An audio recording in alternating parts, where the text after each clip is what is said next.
E toda a banca do distinto vinha envolta numa linguagem viscosa de vendedor de elixir do Velho Oeste. As medidas de ajuste, entre aspas, abre parênteses, ele preferiu empregar o eufemismo mais sutil, consolidação fiscal, copiado de um relatório do FMI, fecha parênteses. Eram para que o Brasil crescesse a uma taxa média de 5,9% ao ano durante o governo Dilma e a taxa de investimentos passasse de 19% para 24%. Foi o que ele anunciou inicialmente. Não se tratava de uma política recessiva, mas de um leve freio de arrumação. O crescimento desaceleraria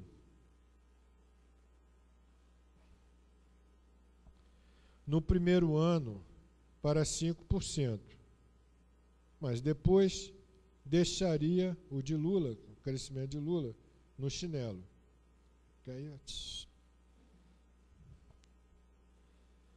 Quanto a cortar nos juros, o principal componente do gasto público, que vinha sugando espantosa quantidade de dólares produzidos pelas superemissões, nem uma palavra. Não precisava. O BC, em dezembro de 2010, lançou na praça uma previsão, entre aspas, de que os juros básicos aumentariam para 12,25% nominais até o fim de 2011, aumento real de 39%. Para variar, era a inflação produzida pela alta especulativa das commodities, sobre a qual o juro do Brasil não tem qualquer efeito. A taxa de crescimento do PIB de 2011, segundo o BC, corrigindo Mantega, não seria mais de 5%, mas de 4,5%. Daí para frente, foi o que se viu. Veio o pacote de fevereiro, 50 bilhões de corte no orçamento, elevação do superávit primário, 5 altas sucessivas da taxa básica de juros, campanha aberta do BC e da Fazenda, alavancada pela mídia, contra os aumentos de salário em geral, procurando transformar os sindicatos dos trabalhadores nos vilões da inflação. Ou seja, o receituário recessivo que conhecemos de longa data. Resultado. E aqui eu abro aspas para uma longa citação com trechos retirados ipsis literis, ou quase, de 2 matérias do camarada vice-presidente, doutor Carlos Lopes. Ele não gosta de ser chamado de doutor, né? Doutor Carlos Lopes, publicadas nas edições da Hora do Povo dos dias 3 e 10 de agosto. Então vamos abrir aspas aqui e... Isso aqui é grave. O governo federal gastou 100,63 bilhões de reais com juros no primeiro trimestre, um aumento de 46% em relação ao mesmo período no ano passado, conforme o relatório de política fiscal do Banco Central divulgado no dia 29 de julho. Um aumento de 46% no pagamento de juros em relação ao mesmo semestre do ano passado. Como gastou 100, um aumento de 46%, 46 bilhões a mais de pagamento de juros no primeiro semestre. Segundo trecho. Além dos juros, as amortizações da dívida federal atingiram 194,44 bilhões, um aumento de 7% em relação ao primeiro semestre de 2010. Resultado do Tesouro Nacional, o volume 17, número 6, tabela 4, execução financeira, julho de 2011.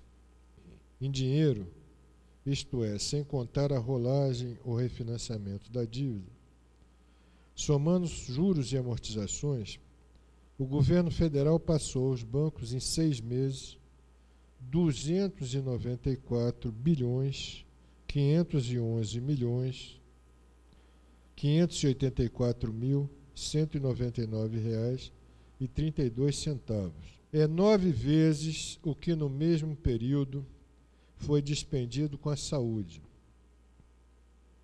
32 bilhões, excluído o pagamento de restos do orçamento de anos anteriores. 14 vezes o dispêndio com a educação, 20 bilhões. 25 vezes a despesa no mesmo período de toda a defesa nacional, 11 bilhões.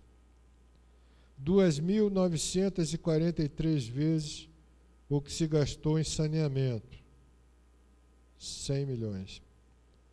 24.408 vezes o gasto orçamentário com habitação, 11 milhões. Continua dentro da citação e aqui já é outra matéria. No mesmo mês de junho, a que os números acima se referem, o estoque de capital externo no Brasil alcançou a espantosa cifra de 1,38 trilhão de dólares, distribuídos da seguinte forma: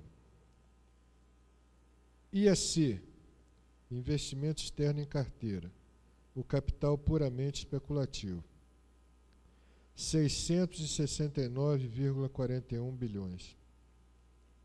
IAD, investimento externo direto, o capital que em tese se encontra sob a forma de propriedades, 535,97 bilhões. OIE, empréstimos, 180,91 bilhões.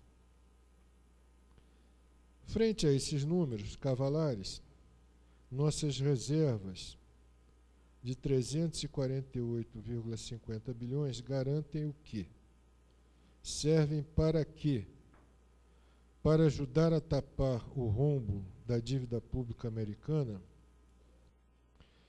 Em 2008, antes da guerra cambial, mas quando a desnacionalização da economia brasileira já era mais do que excessiva, esse estoque de capital especulativo, IAC,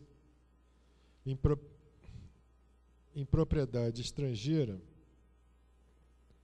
montava a 287,70 bilhões. Portanto, aumentou 132% entre 2008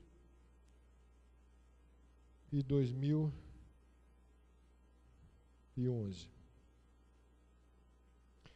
Se Mantega e Tombini tivessem combinado com os representantes do dólar organizado que cresceriam os juros no Brasil para absorver ao máximo o produto das superemissões, não teriam conseguido produzir melhor resultado para eles. Não podemos dizer que houve combinação, mas não vamos dizer que não. Em abril de 2011, o dólar em queda no Brasil foi cotado a R$ 1,60. 5 meses antes, o ex-ministro Delfim Neto havia alertado com uma de suas frases de efeito características: com a taxa de câmbio de 1,60, poderemos importar até o etanol de milho dos Estados Unidos. Seria cômico se não fosse trágico, pois já estamos provando da fruta, inclusive porque as multinacionais que adquiriram em massa as usinas do etanol conseguiram produzir uma crise no abastecimento do produto desde que o preço